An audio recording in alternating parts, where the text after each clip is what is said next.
Good morning students, कैसे हैं आप सब। आज हम अपने इंडियन फाइनेंशियल सिस्टम का नेक्स्ट चैप्टर करने वाले हैं। इससे पहले क्या है, हम फर्स्ट चैप्टर ऑलरेडी कर चुके हैं, जिसके अंदर मैंने लगभग सभी टर्म्स को एक्सप्लेन किया था। बस मैंने क्या है, ये वाला इस वाले पेज की जो टर्म्स हैं वो एक्सप्लेन नहीं की थी, क्योंकि commercial paper certificate of deposit क्योंकि आगे पूरा डीपली दिया हुआ है।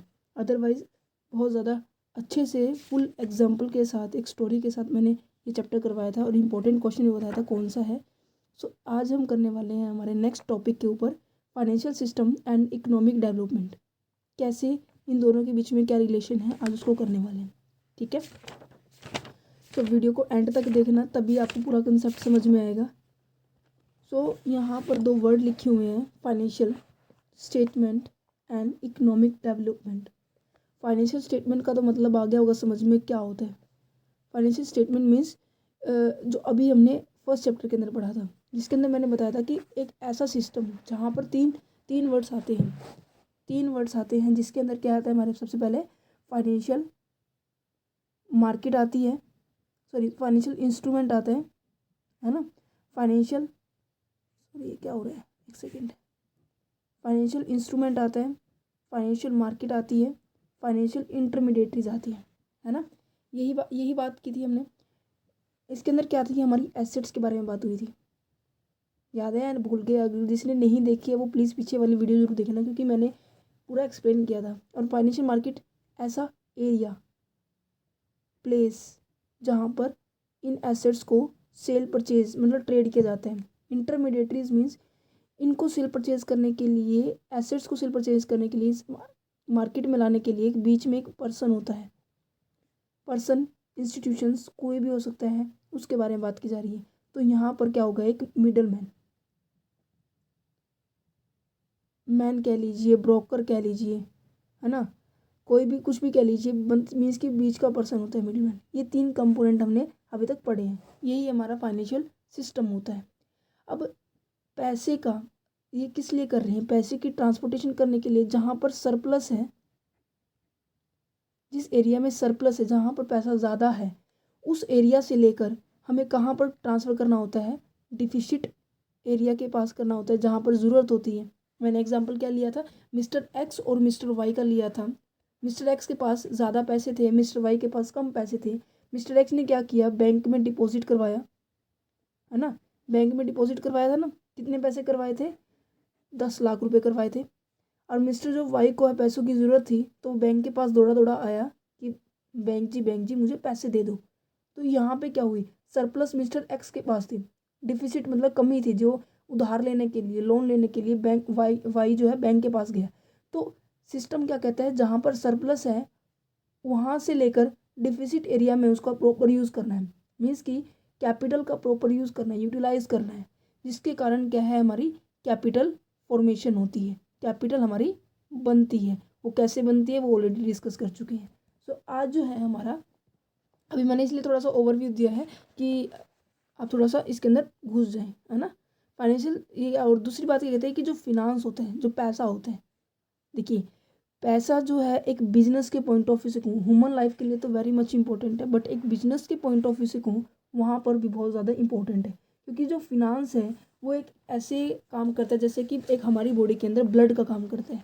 जैसे हमारी बॉडी ब्लड से चलती है, रीढ़ की हड्डी हमारी मेन, हमारा क्या होता है, पॉइंट होता है, जिसके थ्रू हम क्या है, बैठ सकते हैं, उठ सकते हैं, अच्छे से कंफर्टेबल फॉर्म में रहते हैं। तो इसी तरह से जो फिनांस होता है, इसे हम बिजनेस का ब्लड भी कहते हैं। बिजनेस का ब्लड मीन्स कि हमें इसे, ध्यान दिख रहा है आप सभी को, हम इसके बिजनेस का ब्लड भी कहते हैं। ठीक है, finance is the money which is use to run a business. Business को रन करने के लिए, बिजनेस को चलाने के लिए पैसों की जरूरत होती है। एन एक्टिविटी और एनी प्रोजेक्ट, कोई भी एक्टिविटी कर ले, कोई भी प्रोजेक्ट कर ले, उस सब में क्या चाहिए होता है, पैसा चाहिए होता है। ठीक है, तो ये पैसा कहाँ से आएगा, अब हमारे मार्केट एरिया से आता है। अब आप ये देखिए, आज जो आपके पास 500 रुपये है, क्या कल भी आपके पास रहेंगे। अगर आपने सामान खरीदा है, मान छोटा सा एग्जांपल लेके चलते, आपने क्या है, फर्नीचर खरीदा है, 15,000 रुपये का फर्नीचर खरीद लिया। ये जो पैसा है पहले आपके पास था, फिर आपके वो किसके पास चला गया, शॉपकीपर के पास चला गया। ठीक है, शॉपकीपर ने आगे से सामान मंगाया, ठीक है, फर्नीचर जहाँ से मंगाता है उसने उसको दे दिए। जिसने जहाँ से सामान मंगवाया, मतलब कि मान लो कि होलसेल से आया था, होलसेल ने क्या कर दिया, मैन्युफैक्चर वाले को दे दिया, जहाँ पर सामान बनता है मैन्युफैक्चर को दे दिया। मैन्युफैक्चर वाला क्या करेगा, जहाँ से रॉ मटेरियल आता है वो उसे पैसे दे देगा। तो ये क्या हो रहा है, पैसा ट्रांसफ़र हो रहा है, एक जगह एग्जिस्ट नहीं कर रहा। पैसा पहले 15,000 इस पर्सन के पास था, मान लो मेरे पास था या आपके पास था, आपने सोफ़ा बुक किया, शॉपकीपर को दे दिया, होलसेलर को दे दिया, ऐसे ट्रांसफ़र होते रहते हैं, पैसा कभी एग्जिस्ट नहीं होता, राइट। तो यहाँ पे यही कहते हैं कि जो कैपिटल का बनना, कैपिटल कैसे मूव होती है वो इस तरह से होती है, ठीक है। तो ओवरऑल अगर मैं फाइनेंशियल सिस्टम का मतलब आ गया समझ में। इकोनॉमिक डेवलपमेंट की अगर बात करूँ, इकोनॉमिक डेवलपमेंट का मतलब क्या होता है कि हमारे कंट्री का पूरी तरह से विकास होना। विकास कैसे होगा, अगर हमारे पास प्रॉपर रिसोर्सेज होंगे।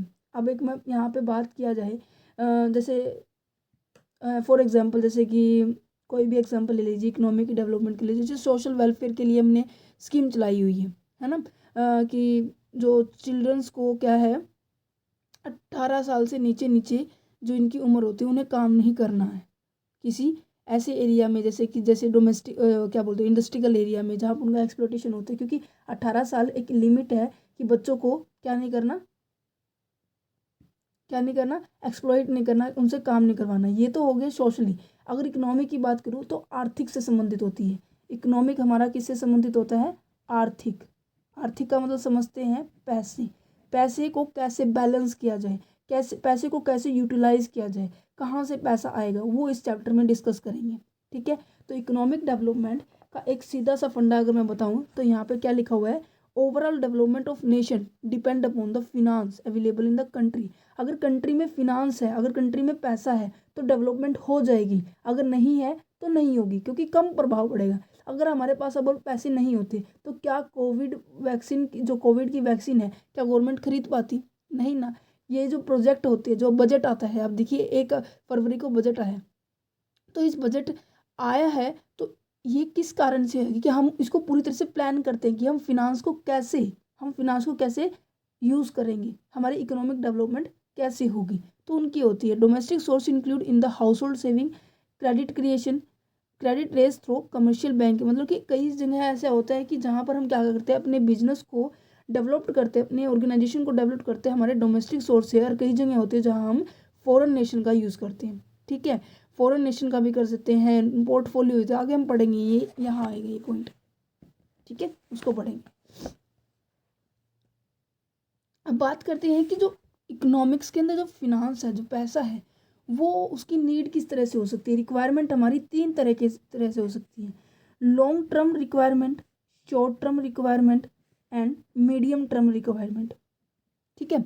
मीडियम टर्म रिक्वायरमेंट, इसमें क्या होता है कि आपको एक छोटे टाइम के लिए पैसा चाहिए, शॉर्ट टर्म, मीडियम के लिए पैसा चाहिए, मीडियम टर्म, लॉन्ग टर्म के लिए पैसा चाहिए, लॉन्ग टर्म। अब इनकी टाइम ड्यूरेशन का मतलब क्या होता है कि finance need for a period more than the 5 to 7 year called the long term, जहाँ पर आपको 5 से लेकर 7 साल से ज़्यादा, एक्सीड की बात की जा रही है, उस अगर इतने साल से ज़्यादा पैसा चाहिए, मोर देन की बात हो रही है, तो आपको क्या हो, लॉन्ग टर्म रिक्वायरमेंट के अंदर आएगा।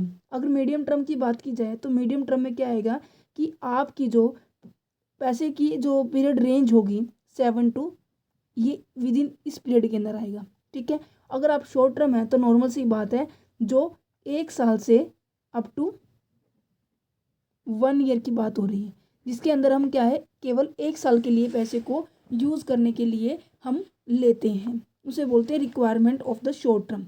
यहाँ पर पेरिशेबल गुड्स ज़्यादा होंगी क्योंकि वेजेस ज़्यादा होंगी, सैलरी ज़्यादा होंगी, उनके लिए हमें क्या करना पड़ता है, पैसा अरेंज करना पड़ता है, ठीक है।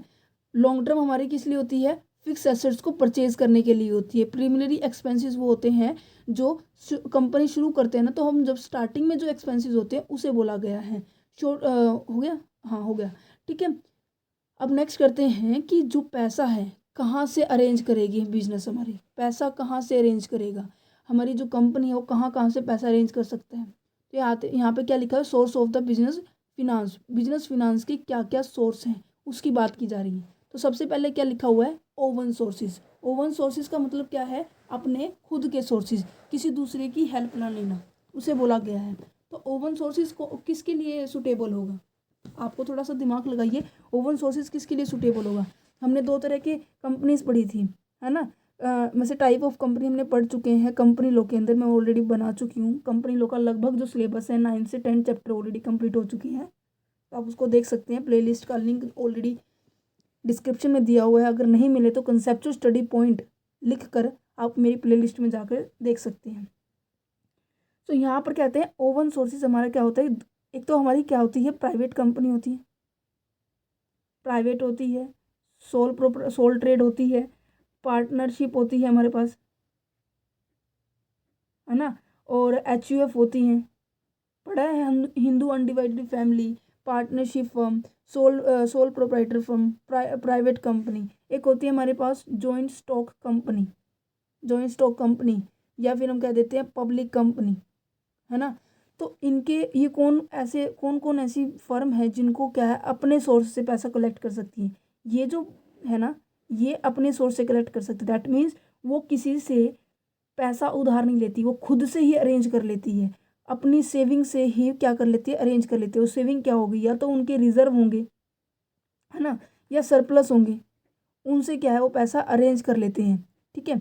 और अगर मैं बात करूँ पब्लिक की, पब्लिक एक बहुत लार्ज एरिया में है, तो लार्ज एरिया वाली जो कंपनी है वो खुद से पैसा थोड़ी ना जनरेट कर पाएगी, इतना पैसा 40-50 करोड़ रुपए, या फिर इसे एक 200 करोड़ रुपए की कंपनी शुरू होती है, क्या वो खुद से करेगी? बिल्कुल भी नहीं। तो क्या करेगी, पब्लिक को शेयर इशू करेगी, डिबेंचर्स इशू करेगी, है ना। तो ये क्या होते हैं, सोर्स होते हैं पब्लिक कंपनी के लिए।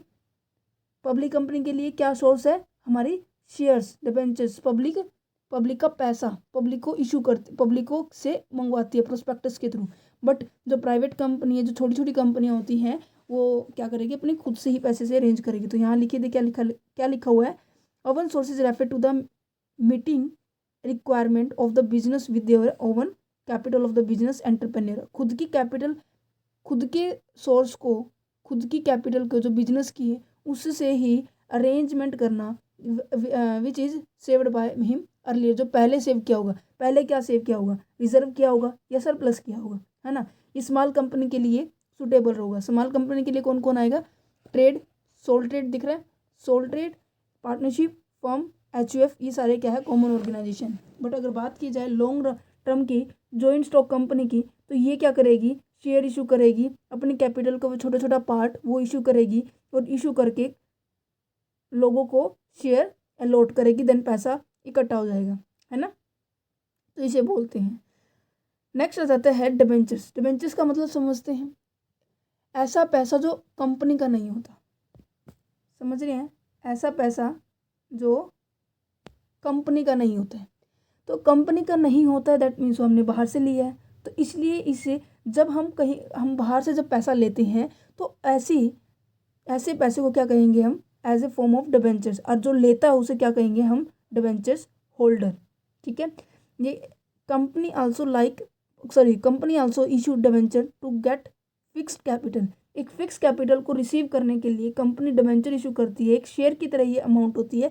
शेयर होल्डर कंपनी के मेंबर ओनर होते हैं, बट ये जो है डिबेंचर्स कंपनी के ओनर ना होके वो क्या होते हैं, क्रेडिटर्स होते हैं, जिनको कंपनी को पैसा देना होता है वो होते हैं, ठीक है।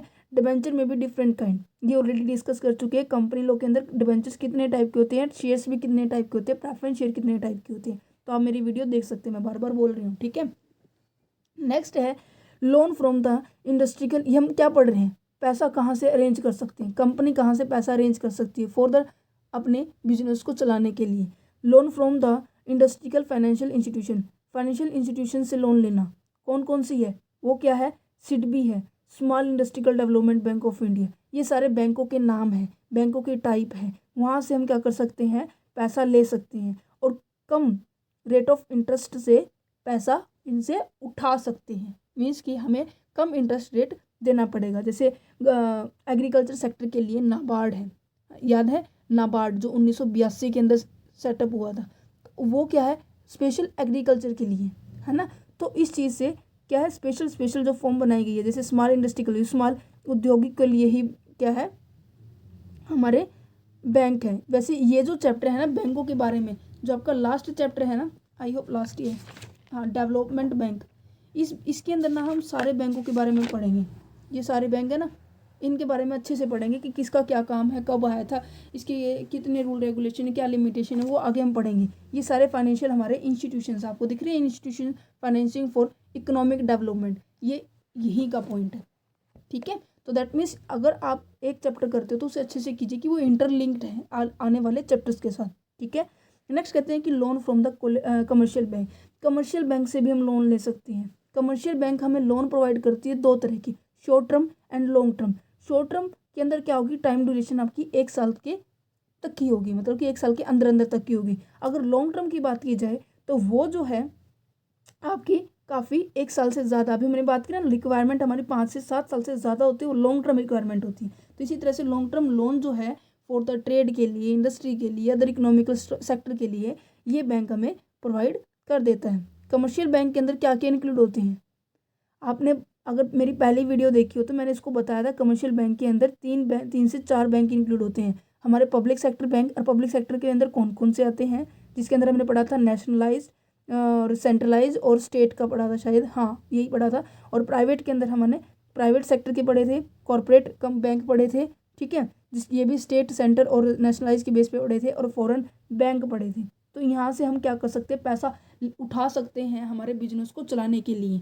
पब्लिक डिपॉजिट क्या होती है, ये भी एक तरह का ऐसा सेक्टर है जहाँ पर क्या है, कॉरपोरेट सेक्टर भी कहते हैं, जहाँ पर क्या है पब्लिक अपने पैसे को डिपॉजिट करती है, that's sector is known as a public deposit. ठीक है, तो आपको ये जो पॉइंट है पब्लिक डिपॉजिट का, इसको हम आगे डिस्कस करेंगे, क्योंकि इसके ऊपर भी मतलब मैं बोल रही हूँ सारे चैप्टर एक दूसरे से इंटरलिंक्ड है। सो अब हम यहाँ पे आते हैं फॉरेन सोर्सेज। फॉरेन सोर्सेज का मतलब क्या होता है, विदेशों के यंत्रों को यूज़ करना, विदेशों से सहायता लेना। जब से हमारे इंडिया के अंदर हमारे जो ग्लोबलाइजेशन हुई है 1991 के बाद, क्या क्या हुई है, ग्लोबलाइजेशन हुई है, लिबरलाइजेशन हुई है, प्राइवेटाइजेशन हुई है, जिसके कारण क्या है हम बाहर भी क्या कर सकते हैं, ट्रेड कर सकते हैं, बाहर भी हम क्या कर सकते हैं, बिजनेस चला सकते हैं, वहाँ से पैसा उठा सकते हैं फॉरेन कंट्री से। तो सबसे पहले आता है फॉरेन इन्वेस्टमेंट। फॉरेन इन्वेस्टमेंट का मतलब क्या होता है, हम अपना पैसा किसी दूसरी कंट्री के अंदर इन्वेस्ट कर रहे हैं। समझ में आया, हम अपना पैसा किसी दूसरी इंडस्ट्री के अंदर इन्वेस्ट कर रहे हैं। देखिए, foreign direct investment is made by the foreign investor with a view to establishment the company with fully ownership and management in other country और participating in the share capital and managing the affairs of the company other companies. समझ में आया, ये कहते हैं कि मान लीजिए यहाँ पर क्या है, आप इंडिया का पर्सन है, ठीक है, इंडियन है, ये क्या है, यूएसए है। ठीक है, इंडिया का व्यक्ति क्या करना चाहता है, यूएसए के अंदर अपनी एक कंपनी सेटअप करना चाहता है। ठीक है, अपना पैसा वहाँ इन्वेस्ट करना चाहता है, क्योंकि यूएसए की जो करेंसी की जो वैल्यू है हमारी करेंसी की वैल्यू से ज़्यादा है। पता होगा, एक जो वहाँ पे $1 जो की जो वैल्यू है, आई होप मेरे हिसाब से अब 75.68 के करीब हो चुकी है, पता नहीं 76 ही है। तो मतलब कि अगर आपको $1 अरेंज करना है तो आपको पहले उन्हें कितने पैसे देने पड़ेंगे, 76 रुपये देने पड़ेंगे। दैट मीन्स उनकी करेंसी की वैल्यू ज़्यादा है एज़ कम्पेयर टू अपनी। तो ज़्यादा पैसा कमाने के लिए, वहाँ पर ओनरशिप करने के लिए, यहाँ पे ये बात ध्यान रखनी है, ओनरशिप करने के लिए, मैनेजमेंट करने के लिए, कंट्रोल करने के लिए, है ना, इंडिया के पर्सन वहाँ क्या करना चाहते हैं, इन्वेस्ट करना चाहते हैं। तो ऐसे पैसे को कहेंगे फॉरेन डायरेक्ट इन्वेस्टमेंट। फॉरेन में सीधा पैसा लगाया है आपने, किस पर्पज़ के लिए, इन सभी पर्पज़ के लिए, अपनी कंपनी को इस्टेब्लिशमेंट करने के लिए, दूसरी कंपनी के ऊपर सेटअप करने के लिए। ये मैटर नहीं करता कि आप किसी होल्डिंग कंपनी के ऊपर कर रहे हैं या सब्सिडरी कंपनी के ऊपर कर रहे हैं। ठीक है, बट आप उसमें पैसा इन्वेस्ट कर रहे हैं फॉरेन के अंदर। पोर्टफोलियो इन्वेस्टमेंट नेक्स्ट आता है, पोर्टफोलियो इन्वेस्टमेंट। पोर्टफोलियो इन्वेस्टमेंट क्या होता है कि in this kind of the investment foreign investor purchase the share of the domestic company. ध्यान रखना, यहाँ पर पोर्टफोलियो में केवल और केवल पर्सन क्या करेंगे, परचेज करेंगे, किन शेयर्स को, वो भी हमारी इंडियन कंपनी को। अब देखिए, इसने पैसा वहाँ लगाया, मान लो कि इसने क्या है, कंपनी यहाँ सेटअप कर दी। ठीक है, मिस्टर एक्स ने कंपनी यहाँ सेटअप कर दी। मिस्टर वाई कोई और पर्सन है, वो क्या करेगा, अपनी ही इंडियन कंपनी के, अपनी ही डोमेस्टिक कंपनी में, विदेश में ये सेटअप हो चुकी है, आपको समझ में आ रहा है कि यूएसए में अपनी इंडियन कंपनी आ गई है, बन गई है, इसने बना दी है, इसका पूरा कंट्रोल, ओनरशिप, ये सारा सब कुछ है। अब एक और व्यक्ति है, मान लो मैं ही आ जाती हूँ, मैंने क्या किया, अब दूसरे देश में अपनी ही कंपनी में उसी कंपनी के शेयर्स को परचेज किया, ठीक है, शेयर्स को परचेज किया, ये आएगा हमारा पोर्टफोलियो इन्वेस्टमेंट, ठीक है। अगर किसी बच्चे को इन दोनों के बीच में डिफरेंस पता है तो मुझे कमेंट बॉक्स के अंदर ज़रूर कमेंट करके बताना, मैं इस चीज़ का वेट करूँगी कि आपने इन दोनों का डिफरेंस बताया है या नहीं। अगर नहीं पता तो ये भी बता देना, नहीं पता मैं आपको वो भी बताऊँगी, ठीक है।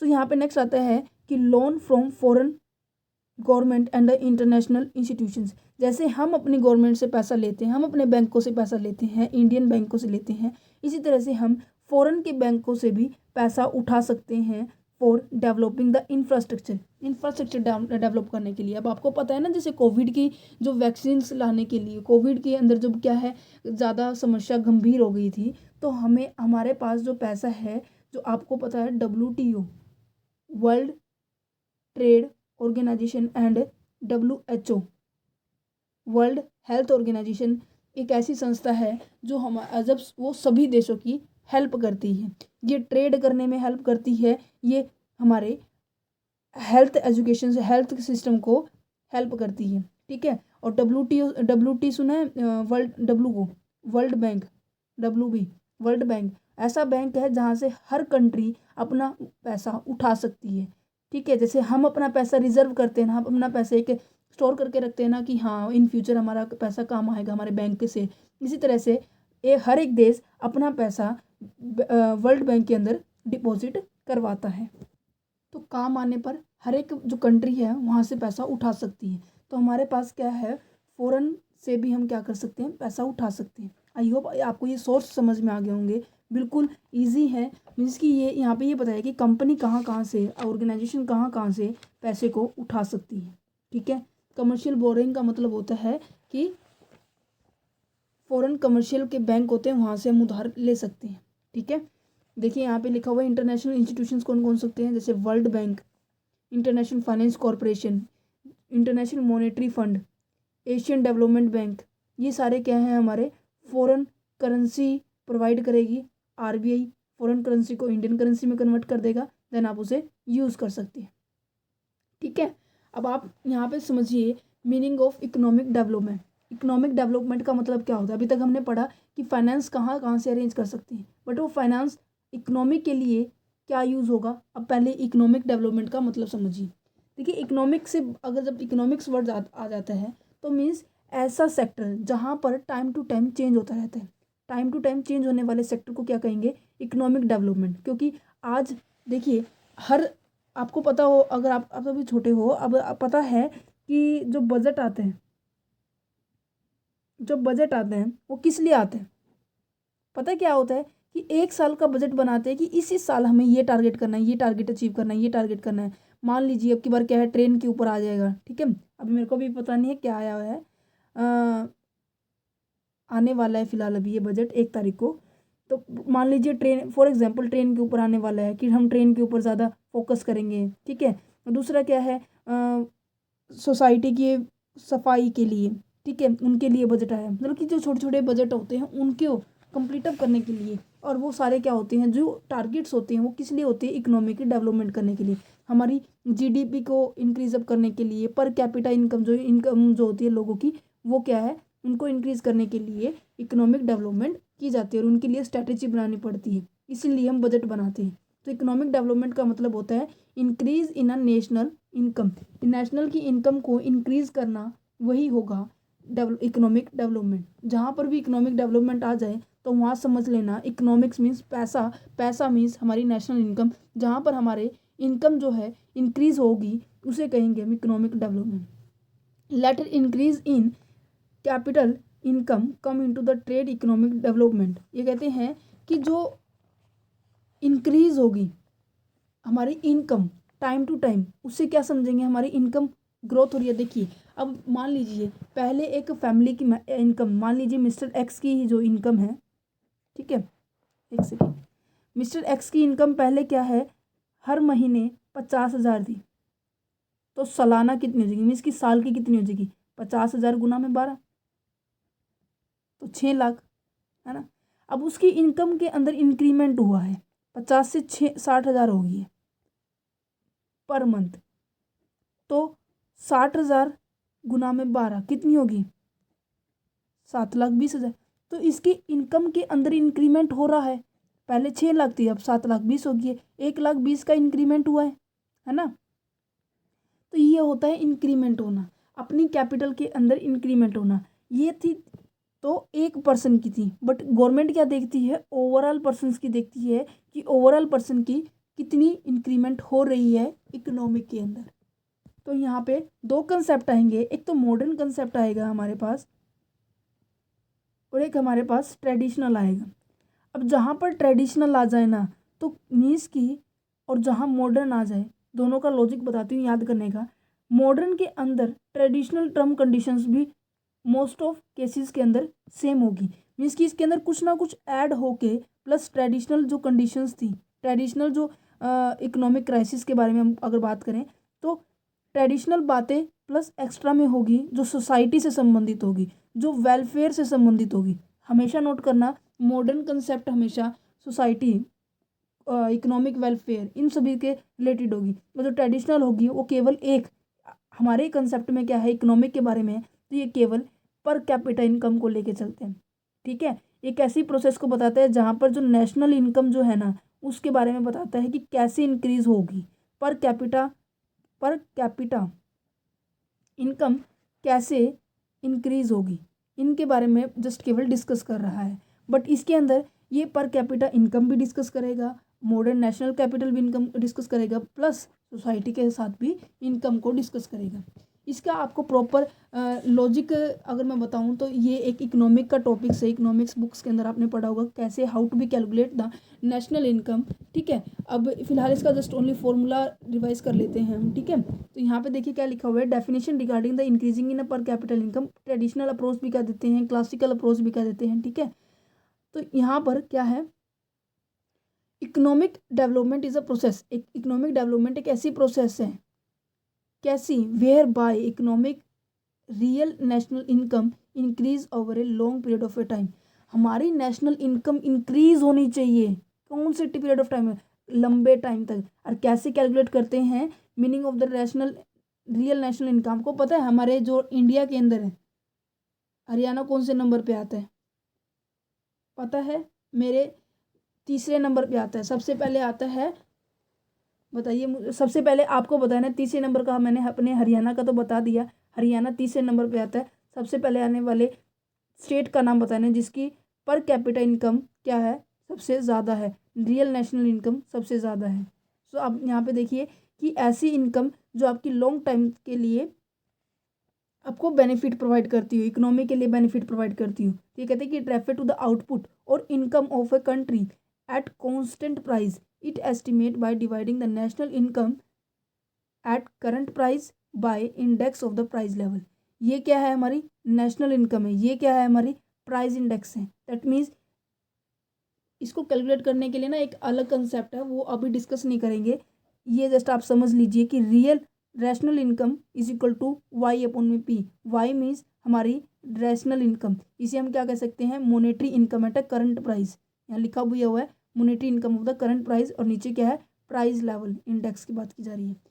रियल नेशनल इनकम क्या होगी, रियल पर कैपिटा इनकम होगी, पर कैपिटा के इनकम के अंदर ही रियल नेशनल इनकम आती है। तो नॉर्मल सी बात है, पहले इसको फुलफिल करना होगा देन इसको फुलफिल होगा। तो यहाँ पे कहते हैं कि नेशनल इनकम अपॉन में पॉपुलेशन साइज की, मान लीजिए टोटल नेशनल इनकम है हमारे पास 15 करोड़, छोटा सा एग्जांपल लेते हैं, ठीक है। पॉपुलेशन है हमारी 3 करोड़, ठीक है। नेशनल इनकम हमारी 15 करोड़, टोटल पॉपुलेशन हमारी 3 करोड़।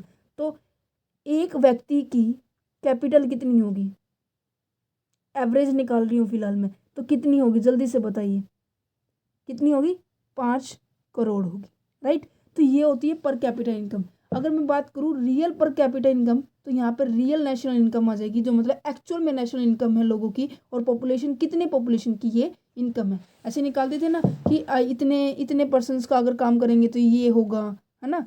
इसी तरह से हम अपनी इनकम को कैलकुलेट करते हैं। ये जस्ट आपको फॉर्मूला लर्न करना है, ज़्यादा डीपली नहीं करना, ठीक है। अब हम बात करते हैं modern view of A economical development. Modern view क्या है हमारी इकोनॉमिक डेवलपमेंट के अंदर। जब हम मॉडर्न की बात कर रहे हैं तो उसके अंदर हमारे पर कैपिटा इनकम की तो बात होगी, प्लस साथ में क्या होगा, increase the economic welfare are to be taking place. Economic welfare को भी साथ में लेके चलेंगे हम, ठीक है। तो यहाँ पर डेफिनेशन दी है पीटरसन के अकॉर्डिंग। ये कहते हैं कि economic development is a process, एक ऐसी प्रक्रिया है। वहाँ पे भी प्रोसेस थी, बट वहाँ पर केवल रियल पर कैपिटा इनकम के ऊपर फोकस किया गया था, बट यहाँ पर रियल पर कैपिटा के इनकम के साथ साथ इकोनॉमिक वेलफेयर इंक्रीज हुआ है over a long period of time. बस फ़र्क कितना ही है, यहाँ पर ये वर्ड जुड़ गया, बाकी डेफिनेशन सेम है, ठीक है। तो यहाँ पर इसके 5 पॉइंट आते हैं कि जब हम बात कर रहे हैं मॉडर्न इकोनॉमिक डेवलपमेंट के बारे में, मॉडर्न क्राइसिस के बारे में, ठीक है, तो उसमें हम क्या बात करेंगे, हमें क्या करना पड़ेगा, रियल पर कैपिटल को इनकम को इंक्रीज करना है, रेज करना है। और अभी हमने कैसे निकाली है कि जितनी टोटल इनकम है बटे में जितनी पॉपुलेशन है उसकी बात हो रही है। क्या कहते हैं कि divide per capita income, real per capita income जो एस्टिमेट की गई है उसे डिवाइड कर देंगे national income by the population, जो पॉपुलेशन की नेशनल इनकम है, ठीक है। Increasing the economic welfare. Economic welfare की बात अगर की जाए तो क्या क्या हो सकती है, जैसे कि एग्जाम्पल यहाँ पे दूँ तो मैं यहाँ पे लिखा भी होगा वैसे, economical welfare should be increase, real per capita should increase in such a manner that is to be no increase in number of. अच्छा, ये कहते हैं कि देखिए अब पहले इसकी इनकम की थी 6 लाख, अब इसकी इनकम कितनी होगी 7,20,000 टोटल।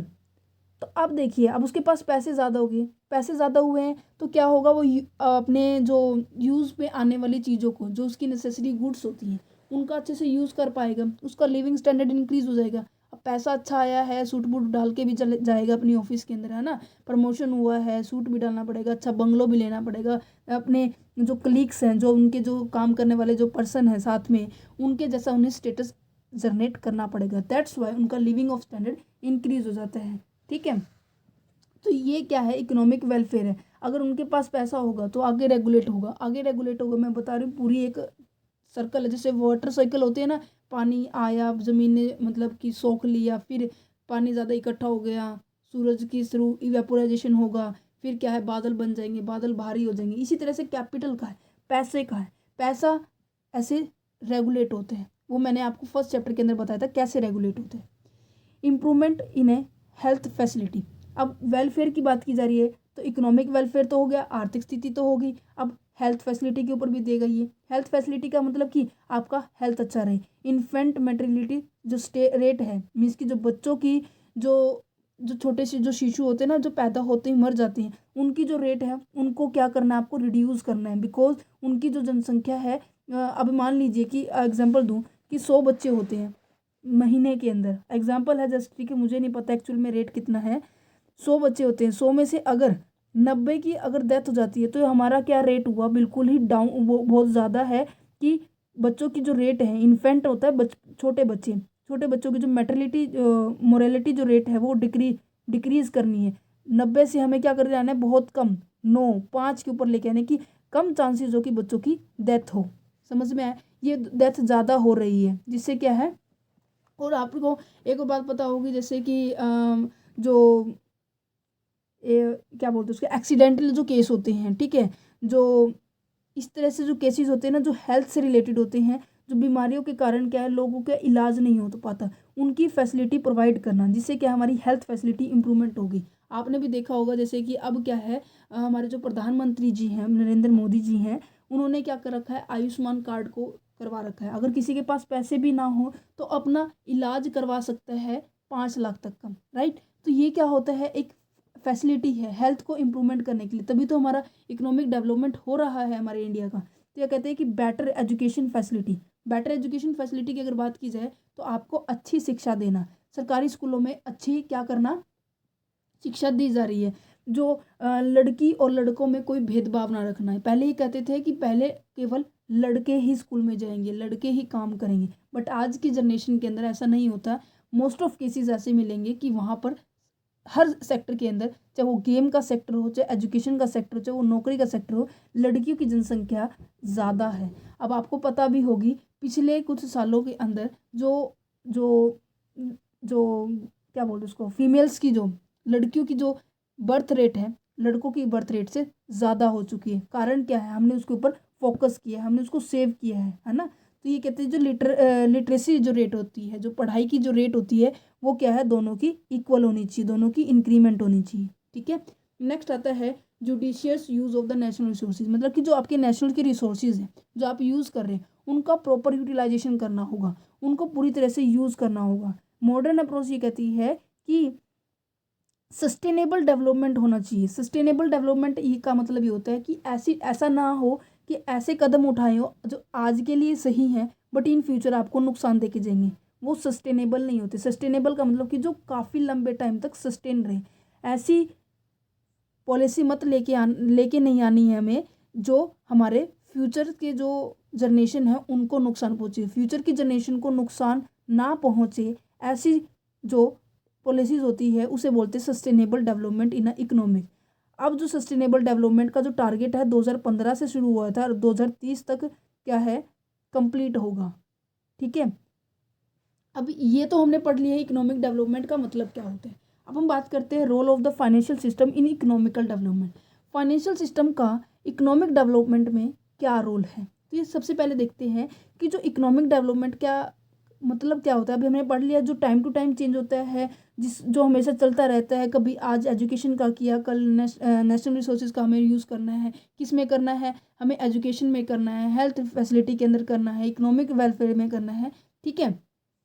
कहते हैं कि जो इकोनॉमिक वेलफेयर है कि एक बहुत बड़े एरिया में है, जिससे क्या है, स्टैंडर्ड ऑफ लिविंग रेज होता है, लिटरेसी जो पढ़ाई लिखाई अभी मैंने बताया, इनइक्वालिटी, पॉवर्टी, लिटरेसी, डिसीज, इन सभी को क्या करना है, रिडक्शन करनी है, इनकी रिमूव करना है। ये सभी चीज़ें नहीं होनी चाहिए, हमें अच्छा भारत बनाना है ना। तो economic development implies not only sustainable raise in per capital real income, हमें केवल पर कैपिटल इनकम के ऊपर नहीं फोकस करना, over a long period of time, लंबे टाइम तक हमें साथ साथ क्या करना होगा, इकोनॉमिक वेलफेयर, उसकी स्ट्रक्चर, उसके इंस्टीट्यूशंस, टेक्नोलॉजी के अंदर चेंज करता रहना होगा, जिससे क्या है हमारे बिजनेस, हमारी जो बिजनेस है, हमारी जो इंडिया की जो करेंसी है उसकी वैल्यू हो जाए, इंडिया के अंदर अच्छे रिसोर्सेज मिल जाए। तो उन्हीं बात की गई है। तो यहाँ पे अगर बात की जाए तो ये कहते हैं कि the role of the financial sector in promoting the economic development. Finance का हमारे इकोनॉमिक के अंदर बहुत ज़्यादा रोल है। सबसे पहले प्रमोट द सेविंग को प्रमोट किया गया। अब देखिए बैंकिंग इंस्टीट्यूशंस बनाए गए हैं, बैंक को बनाया गया है, तो क्या करेंगे, उन बैंकों के अंदर क्या करेंगे, ऐसी स्कीम लेके आएंगे कि रेट ऑफ इंटरेस्ट जो आपकी डिपॉजिट अमाउंट पे ज़्यादा कर देंगे। तो लोग क्या करेंगे, पैसा ज़्यादा से ज़्यादा डिपॉजिट करवाने आएंगे, है ना। पैसे ज़्यादा से ज़्यादा क्या कराने आएंगे, डिपॉजिट करवाने आएंगे। देखिए अगर बैंक ने अपनी जो रेट ऑफ इंटरेस्ट है, rate of interest on deposit amount, ध्यान से सुनना, डिपॉजिट अमाउंट लिखिए मैंने, अगर ये है बैंक ने डिपॉजिट अमाउंट पे रेट ऑफ इंटरेस्ट मान लीजिए 4% है फिलहाल, मेरे हिसाब से पता नहीं 3.78% है, हाँ। अब वो क्या कर दे, 4.5 कर दे, तो लोग क्या करेंगे, इंटरेस्ट लेने के लिए बैंक के अंदर ज़्यादा से ज़्यादा पैसा इकट्ठा करेंगे, जिससे क्या है उनका, अगर 10,000 रुपये भी जमा करवाए हैं तो 100-200 रुपये समथिंग कुछ आ जाएगा, है ना। और पहले क्या होता था, 100 रुपये ही आता था। ये तो हुई हज़ारों की बात, मैं कर रही हूँ बड़े लेवल की बात, करोड़ों की, लाखों की। तो वहाँ क्या होगा, वहाँ 200 की जगह कितना होगा, 2-3 लाख रुपए का क्या होगा, 200 क्या पता तो किसी का 2 करोड़ इंटरेस्ट आता हो, इतनी अमाउंट भी होती है। अगर bank rate of interest decrease कर दे ऑन लोन के ऊपर, वर्डिंग ध्यान से सुनना, rate of interest on deposit amount, rate of interest on loan की बात की जा रही है, तो रेट ऑफ इंटरेस्ट इसकी क्या होनी चाहिए, कम होनी चाहिए, कि जिससे क्या है जिससे क्या है जो बिजनेस है, एग्रीकल्चर सेक्टर है, स्मॉल हाउस होल्ड जो सेक्टर होते हैं, HUF जो है, अगर किसी को लोन लेना है ना, तो वो ईजिली ले सके, कम इंटरेस्ट उन्हें देना पड़े। ठीक है, अगर 10,000 रुपये वो लोन ले रहे हैं, मान लीजिए उन्हें क्या है 1,000 रुपये उसके ऊपर क्या है इंटरेस्ट देना पड़ रहा है, दैट मीन्स आखिरी के अंदर जब टाइम पीरियड आएगा उन्हें 11,000 रुपये पेमेंट करनी पड़ेगी। अगर बात की जाए करोड़ों की, तो करोड़ों में तो इतना पैसा लेगा, उससे ज़्यादा पैसा उसे देना पड़ जाएगा उसकी बेनिफिट के अकॉर्डिंग। तो क्या कहते हैं, इंटरेस्ट ऑन लोन तो हमें कम करनी होगी, इंटरेस्ट ऑन डिपॉजिट हमें इंक्रीज करनी होगी। ये क्या होते हैं, सेविंग को प्रमोट करते हैं। लोग ज़्यादा से ज़्यादा जागरूक होते हैं कि हाँ हमें डिपॉजिट करनी होगी, स्कीम लेके आनी पड़ेगी, deposit scheme, fix deposit scheme. FD सुनी है, एफडी करवाते हैं 5 साल की, ये इसलिए होती है कि क्या है, कैपिटल फॉर्मेशन हो। अब यहाँ पे देखिए कैपिटल फॉर्मेशन का मतलब क्या है, अभी मैं फिर दोबारा से रिपीट कर देती हूँ। अब देखिए मिस्टर हमारे फॉर एग्जाम्पल के अंदर हमारा क्या चला हुआ था, सॉरी एक सेकेंड, जो मिस्टर एक्स है, मिस्टर एक्स के पास क्या है, आप ही ले लीजिए खुद है, ठीक है, आपके पास क्या है 10 लाख रुपए आपके पास वैसे रखे। उसने पता लगा कि बैंक ने क्या कर दिया है, डिपॉजिट पर ज़्यादा इंटरेस्ट देने लगी है। ठीक है, ज़्यादा इंटरेस्ट देने लगी है, मान लीजिए 5% इंटरेस्ट देने लगी है बैंक। तो क्या करेगा वो, बैंक में जाके क्या कर देगा, डिपॉजिट करवा देगा। और उसके ऊपर कितना इंटरेस्ट लेगा वो, मान लीजिए 5% 1 साल का मान लेते हैं हम। ठीक है, तो कितना हो गया 10,50,000 उसे उसके बैंक के अंदर हो जाएंगे। 50,000 तो हमारा क्या हो गया, इंटरेस्ट हो गया है, और ये क्या हो गया हमारी एक्चुअल अमाउंट, प्रिंसिपल अमाउंट है ना, यही बोलते हैं ना प्रिंसिपल अमाउंट। तो ये कितना हो गया 10,50,000 रुपये पैसा बना है हमारा, पैसा बना है इस पॉइंट ऑफ व्यू से मिस्टर एक्स की। अब आ गया मिस्टर वाई, दौड़ा कि कहते हैं बैंक, उसका भी उसका बैंक में खाता है। उसने कहा कि मैं अपना पैसे लोन ले लूँगा, मुझे लोन चाहिए, बैंक उसे लोन दे देगा। उसने मान लीजिए कि 10 लाख का ही लोन लिया है, और लोन की इंटरेस्ट उसे पता लगा कि ये जो एसबीआई बैंक है लोन के ऊपर इंटरेस्ट कम ले रही है, मान लीजिए 4% ले रही है। ठीक है, तो इसे क्या है, टाइम आने पर मैच्योरिटी के टाइम कितना पैसा देना होगा मिस्टर वाई को, बैंक को 10 लाख के ऊपर अगर मैं @4% करूँ तो ये 40,000 रुपये आएगा, है ना। ये होगी इंटरेस्ट किसके ऊपर, ऑन लोन। और उसने लिया कितना था लोन 10, उसे लौटाना कितना पड़ेगा 10,40,000 रुपये। फ़र्क आ रहा है समझ में। यहाँ पर तो क्या लिया है, लोन लिया है, यहाँ क्या किया था, डिपॉजिट किया है। तो बीच का डिफरेंस है ना 10,000 रुपये, ये है हमारे बैंक की इनकम। वो सर्विस दे रहा है, इंटरमीडिएटरी का काम कर रहा है। बैंक मिस्टर एक्स को जानता है, बैंक मिस्टर वाई को जानता है, वो इससे पैसा ले रहा है, वो इसको पैसा दे रहा है। तो बीच में जो सर्विस दे रहा है ना इंटरमीडिएटरी, मैंने एग्जांपल दिया था किस चीज़ का, फाइनेंशियल इंटरमीडिएटरी, जो फर्स्ट चैप्टर के अंदर हमारा 3rd कंपोनेंट है फाइनेंशियल सिस्टम का, वो है बैंक हमारा इंटरमीडिएटरी। ये है हमारे सरप्लस सोर्सेज जहाँ से पैसा आ रहा है, ये हमारा डिफिसिट सोर्स जिसे पैसा चाहिए। ये क्या कर रहे हैं, कैपिटल फॉर्मेशन हो रही है।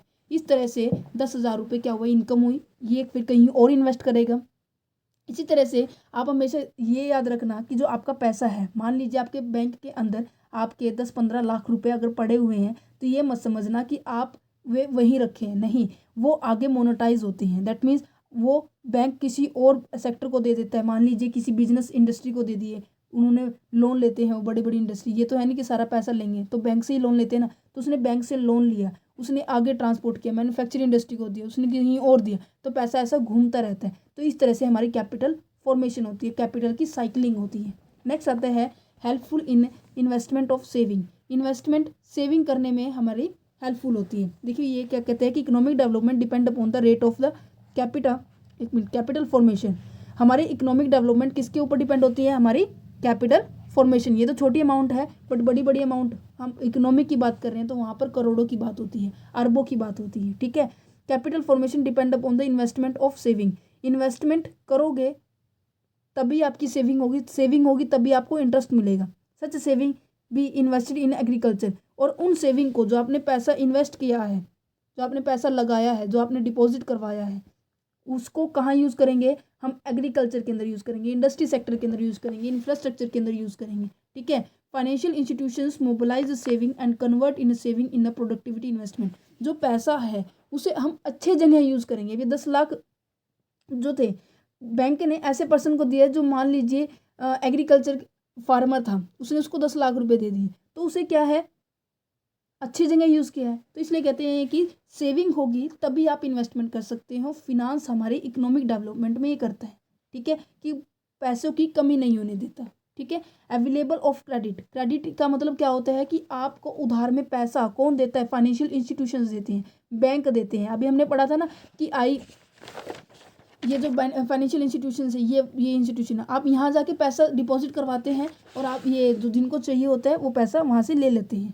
Helpful in a development of the priority sector, priority sector का मतलब होता है ऐसे सेक्टर जो क्या होते हैं, थोड़े से लो क्या होते हैं, डेवलप्ड होती हैं। जैसे कि एग्जांपल दूं, अभी भी वैसे मुझे आई होप अभी तो हो चुकी है मोस्ट ऑफ डेवलपमेंट हमारे रूरल एरिया के अंदर, गांव के अंदर, बट कुछ एक ऐसे एरिया है जहां पर डेवलपमेंट नहीं हुई है, तो वहां पर पैसा लगाया जाता है, ठीक है।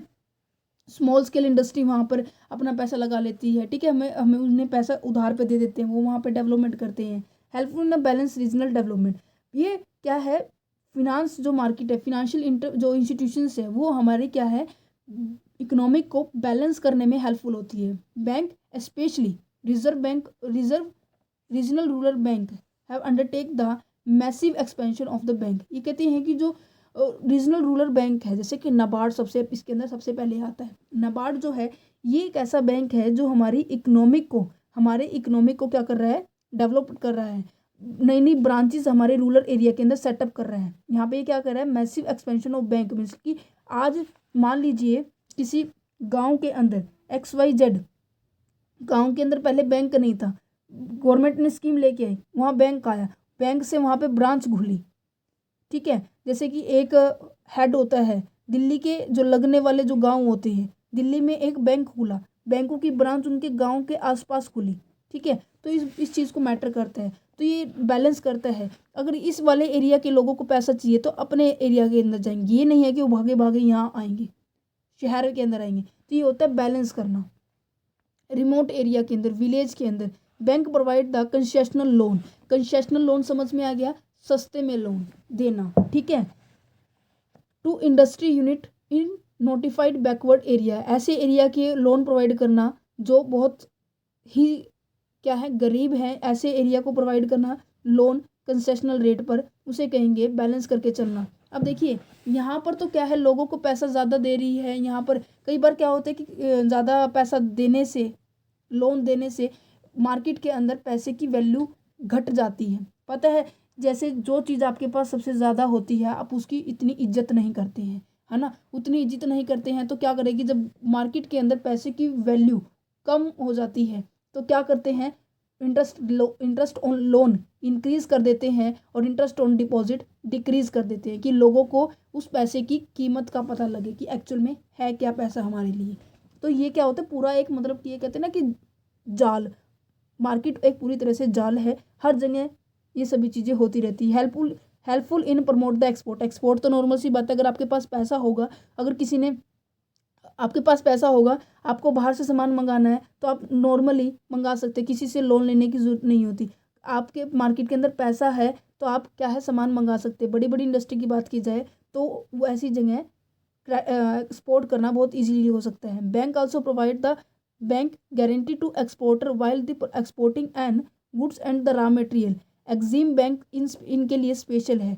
एग्जिम बैंक क्या करता है, जब भी आप कहीं से बाहर से सामान मंगाते हो, इंडस्ट्री जो बाहर से सामान मंगाती है, वो एग्जिम बैंक हमारे लिए हेल्प प्रोवाइड करता है, वो हमारे लिए फिनांस अरेंजमेंट करता है। वो फ़ौरन जो अगर हमने मंगवाया है तो हमें वो पेमेंट करने के लिए हेल्पफुल करेगा। अगर हमने किसी को बेचा है तो जो फ़ॉरेन करेंसी है इंडियन करेंसी के अंदर कन्वर्ट करने के लिए एग्जिम बैंक RBI से कंडक्ट करे सलाह करेगा, देन उसे क्या है, रेगुलेट होता रहेगा पैसा। नेक्स्ट आता है कि helpful in entrepreneurial development. Entrepreneurial का डेवलपमेंट का मतलब क्या है, अगर बैंक, अगर फाइनेंशियल इंस्टीट्यूशंस सस्ते में लोन दे रहे हैं तो हर एक बिजनेसमैन अपना बिजनेस सेटअप कर सकता है, वो किसी से बाहर से पैसा ना लेने के बजाय। जैसे कि हुंडी, साहूकारी ज़्यादा इंटरेस्ट चार्ज करते हैं, अगर बैंक के पास पैसा है तो क्या कर सकते हैं, हम अपने बिजनेस को सेटअप कर सकते हैं। तो यहाँ ये लिखा हुआ है entrepreneur hesitate to invest in a new venture due to the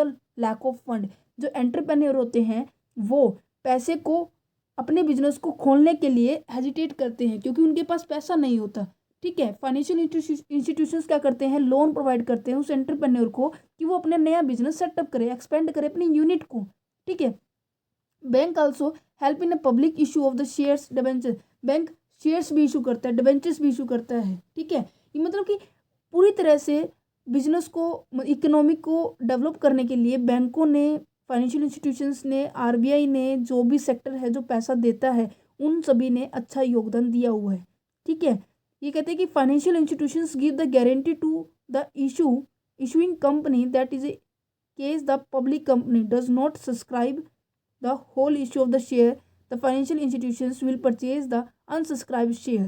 These institutions is also help the entrepreneur। ये पता है क्या कह रहा है, ये लाइन जो भी मैंने पढ़ी, ये कह रहा है कि मान लो किसी कंपनी ने, पब्लिक कंपनी की बात की जा रही है, ध्यान रखना पब्लिक कंपनी की बात की जाए, पब्लिक कंपनी के ऊपर रिस्ट्रिक्शन होते हैं, जब तक आपको मिनिमम सब्सक्रिप्शन 90% नहीं मिल जाता तब तक आप अपनी कंपनी के अंदर शेयर्स को अलॉट नहीं कर सकते, लोगों को शेयर्स नहीं दे सकते। तो पब्लिक कंपनी की हेल्प कौन करता है, बैंक करता है। ये कहते हैं कि अगर मान लो 100 शेयर्स आपने इशू करे थे, 100 में से क्या है, मान लीजिए 70 लोगों ने एक्सेप्ट कर लिए, एप्लीकेशन इनके लिए डाल दी कि हाँ हम खरीदना चाहते हैं, बट कितनी चाहिए थी, 90% हमें चाहिए थी, अभी तो 70% हुई है। तो 90% करने के लिए जो 20% है, बैंक ये कहता है कि अगर इन केस जो शुरू में जब कंपनी बनती है उसकी बात की जा रही है, अगर आपकी इनिशियल जो पब्लिक ऑफर है कंप्लीट ही नहीं होती, जो पब्लिक जो सब्सक्रिप्शन कंप्लीट नहीं होता, जो ये 20% है, तो हम आपके शेयर्स को सीधा डायरेक्ट परचेज कर लेंगे, जिससे क्या आप अपनी कंपनी को शुरू कर सकते हैं। ये भी हेल्प हमें प्रोवाइड करते हैं। Promote the agriculture development. Agriculture तो सबसे पहले है, नाबार्ड मैं अभी तक जब से बोलती आ रही हूँ, 12 जुलाई 1982 को ये हुआ था। इसका मेन मोटिव क्या होता है कि जो महाजन और साहूकार से लोग पैसा उठाते हैं ना, जो हाई रेट ऑफ इंटरेस्ट होता है, नाबार्ड इस चीज़ को कम करना चाहते हैं कि वो आप वहाँ से पैसा मत उठाइए, आप यहाँ से पैसा उठाइए। Helpful in increasing the industrial development, समझ में आ गया, स्मॉल कॉटेज इंडस्ट्री को क्रेडिट पे पैसा देना, लोन की रेट जो है कम करना। Increasing in the demand increase करना, मनी मार्केट के अंदर, कैपिटल मार्केट के अंदर क्या करना, आप पैसे की वैल्यू करना। ये नहीं है इंक्रीज डिमांड का, अभी मैंने बताया था कि जो कई बार क्या है, लोगों को पैसे की वैल्यू नहीं होती, लोग क्या कर समझते हैं, हाँ इंटरेस्ट मिल रहा है, उन्हें कोई फर्क नहीं पड़ता कितना मिल रहा है, उसका कैसे यूज़ करना, तो इस चीज़ से डिमांड भी इंक्रीज की जाती है। ठीक है, नेक्स्ट आता है helpful in implementation of the monetary policy. Monetary policy क्या होती है, मौद्रिक नीतियाँ, हाँ मौद्रिक नीतियाँ कहते हैं, मौद्रिक नीतियाँ इनको इम्प्लीमेंट करने के लिए भी फिनांस की जो इंस्टीट्यूशंस होती है, इकोनॉमी की डेवलपमेंट करने के लिए हेल्पफुल होती है। आपको पता होगा जो मॉनेटरी पॉलिसी है और फिस्कल पॉलिसी है, ये दो मेन पॉलिसी है जो इकोनॉमी के लिए, हमारे भारत के लिए पॉलिसीज बनाती है।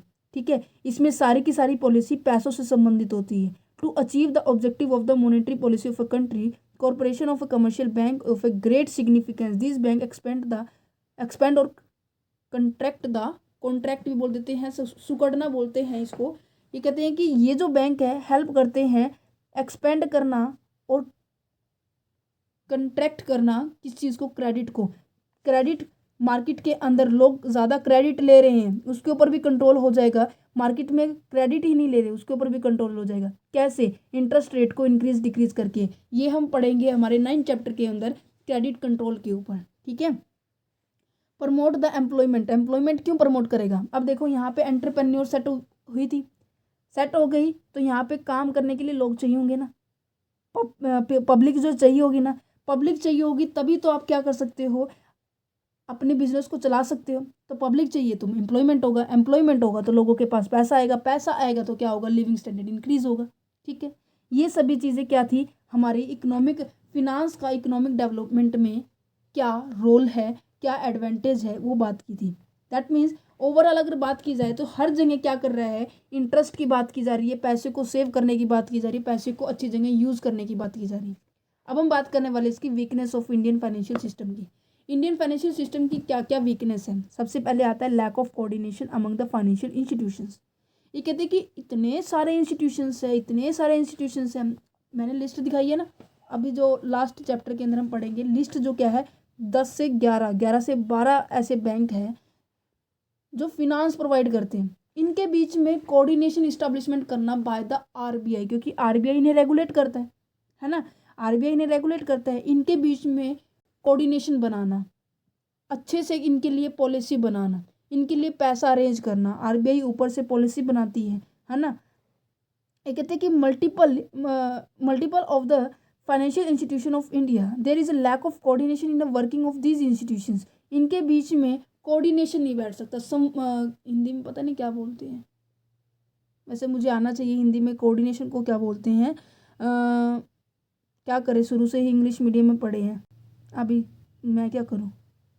कोऑर्डिनेशन होता है जैसे कि एक काम को जैसे कि ऊपर से नीचे तक आने के लिए, अगर सेल डिपार्टमेंट है, सेल उसको इंक्रीज करनी है, सेल डिपार्टमेंट को सेल इंक्रीज करनी है, तो पहले किसको बताएगा, परचेज डिपार्टमेंट को बताएगा। परचेज डिपार्टमेंट को क्या बताएगा कि अब की बार सामान क्या है ज़्यादा खरीदना। परचेज डिपार्टमेंट प्रोडक्शन वाले को बताएगा कि अब की बार, सॉरी पहले प्रोडक्शन आएगा, प्रोडक्शन डिपार्टमेंट को बताएगा कि अब की बार ज़्यादा सामान मंगाना बनाना, तो प्रोडक्शन डिपार्टमेंट परचेज को कहेगा अब की बार ज़्यादा सामान परचेज करना। परचेज डिपार्टमेंट कैश डिपार्टमेंट को कहेगा कि अब की बार ज़्यादा कैश अरेंज करके रखना। तो ये होता है कोऑर्डिनेशन। इनके बीच में क्या है, किसी भी तरह का कॉन्फ्लिक्ट नहीं, किसी भी तरह का लड़ाई झगड़ा नहीं होगा, ठीक है। तो बट इन केस ज़्यादा बैंकिंग होने के कारण, ज़्यादा स्टेप होने के कारण उनके बीच में कोऑर्डिनेशन की कमी होती है।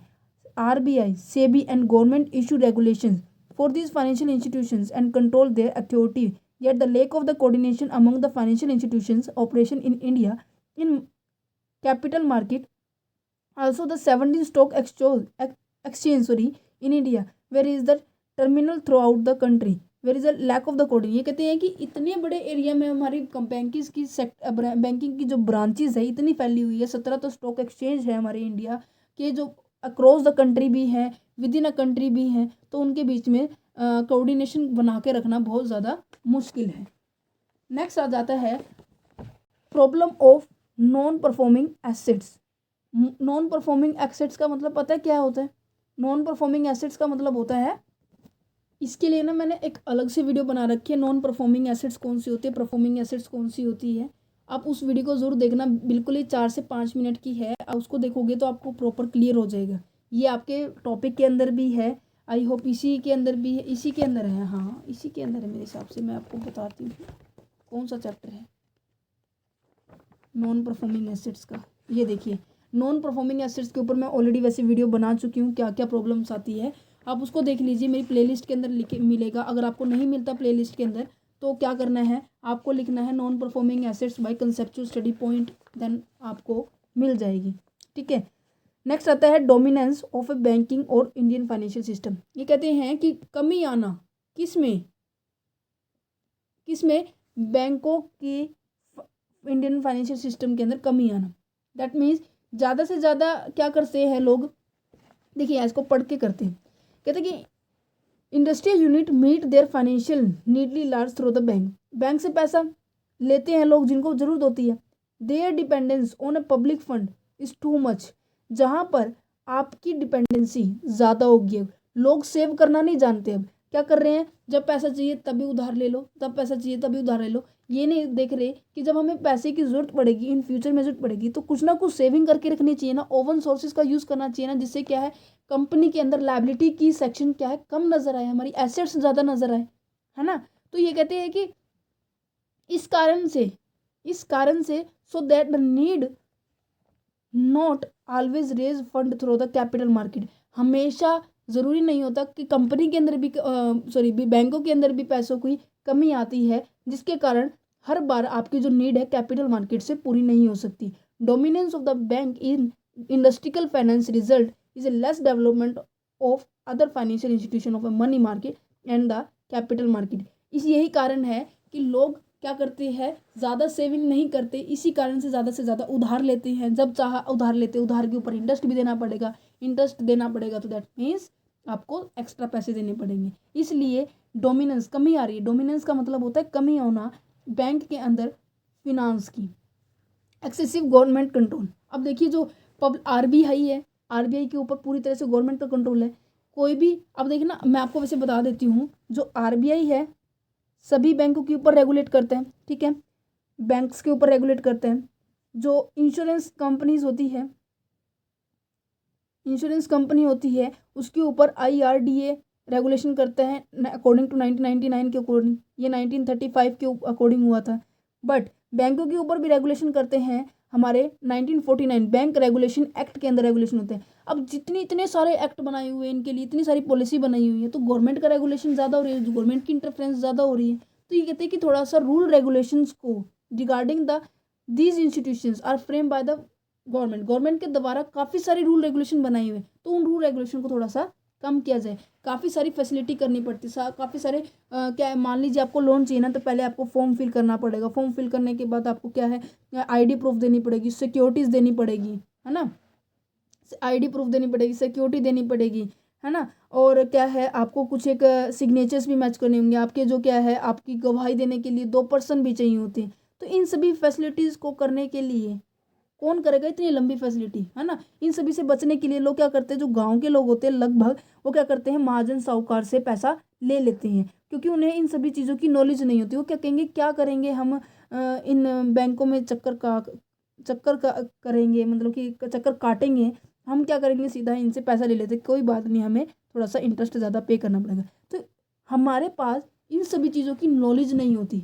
तो फिनांस इलिटरेसी का मतलब क्या होता है कि पैसे को लेने के लिए हमारे पास, कॉमन मैन के पास, हमारे पास इस चीज़ की कमी होती है। इस चीज़ की कमी किस लिए होती है कि हमारे पास इस चीज़ की नॉलेज नहीं होती कि हम कैसे अपनी इन्वेस्टमेंट को सही जगह पे लगाएं, और कैसे अपनी इन्वेस्टमेंट को, कैसे बैंक से पैसा लेना है। तो इसलिए लोग क्या करते हैं, ज़्यादा से ज़्यादा क्या करते हैं, पैसा अपने घर में ही रखे रहते हैं। ये नहीं देखते कि हाँ 10,000 रुपये इकट्ठे हो गए तो जमा करवा दीजिए। हर महीने 10,000 रुपये करवाएंगे तो साल के अंदर 20 इकट्ठा हो जाएंगे और उसके ऊपर इंटरेस्ट मिलेगा, वो अलग। तो ये आपके पास इलिटरेसी नहीं होनी चाहिए। आपको क्या है, पूरी तरह से जागरूक होना चाहिए कि अपने पैसे को प्रॉपर यूज़ करना चाहिए। ठीक है, आपने पैसा डिपॉजिट करवाया, क्या पता कहीं और उसका यूज़ होता हो, है ना। इन सभी चीज़ों का आपको बिल्कुल ध्यान रखना है। एक्सेसिव फाइनेंशियल स्कैम, ये कहते हैं कि ज़्यादा फाइनेंशियल स्कैम होता है। स्कैम मीन्स की घोटाले।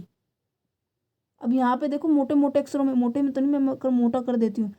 PNB के अंदर स्कैम हुआ था नीरव मोदी के थ्रू, याद आया कुछ।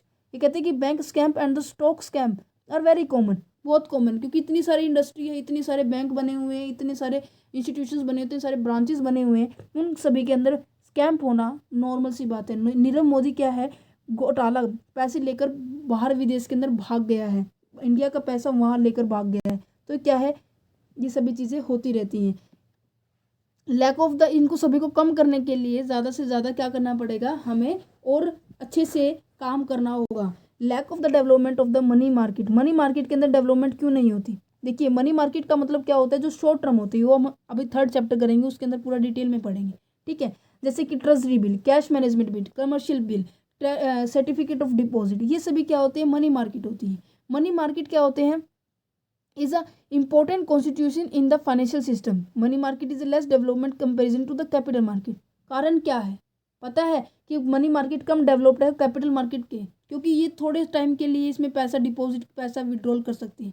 कैपिटल मार्केट जो लंबे टाइम के लिए, लॉन्ग टर्म फाइनेंशियल इंस्टीट्यूशंस होती हैं, लॉन्ग टर्म फाइनेंशियल इंस्ट्रूमेंट होते हैं, उनके बारे में ज़्यादा डिस्कस किया जाता है, क्योंकि लोग हमेशा लॉन्ग टर्म के बारे में सोचते हैं, शॉर्ट टर्म के बारे में भी नहीं सोचते। तो इसलिए मनी मार्केट के अंदर थोड़ा कम डेवलपमेंट होती है as compare to capital market. Excessive speculation, speculation पता है क्या होता है, सट्टेबाजी करना, ज़्यादा सट्टेबाजी हो रही है। कैसे, in excessive speculation in the stock market, stock market के अंदर। ये कहते हैं कि SEBI regulation control act not been much successful in checking the excessive speculations financial market.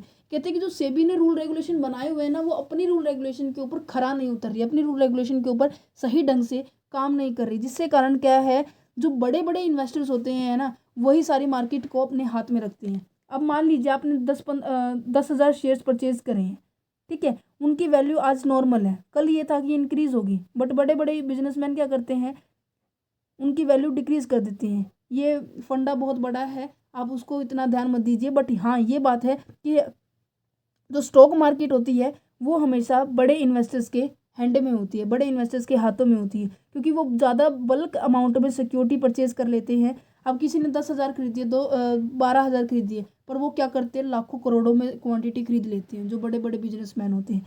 तो क्या होते हैं, मार्केट की जो प्राइस होती हैं वो एकदम से इफेक्ट कर देती है। ठीक है, जो स्मॉल इन्वेस्टर्स होते हैं वो अनअवेयर होते हैं इस फैक्ट के रिगार्डिंग, तो इसलिए स्पेक्यूलेशन भी ज़्यादा बढ़ रहा है। लेस लिक्विडिटी का मतलब क्या होता है, लिक्विडिटी का मतलब क्या होता है, तरलता, कि ऐसी चीज़ होनी चाहिए जिसको क्या है, मान लीजिए मेरे पास एक ऐसी इन्वेस्टमेंट है, जो ऐसी एसेट्स है जो विद इन किसी भी टाइम पर मैं उसे पैसे में कन्वर्ट कर सकती हूँ, किसी भी टाइम उसे पैसे में कन्वर्ट कर सकती हूँ। तो इसका मतलब क्या होगा, इसके अंदर लिक्विडिटी ज़्यादा है, फ्लेक्सिबिलिटी ज़्यादा है। अगर मैं कहूँ मैंने एक मशीन खरीदी है, ठीक है, मशीन खरीदी है, तो आपको मशीन इंस्टॉल करने में, आगे फर्दर यूज़ करने में, उसको अगर आपको पैसे की ज़रूरत है तो आपको उसको सेल करने में काफ़ी टाइम लगेगा।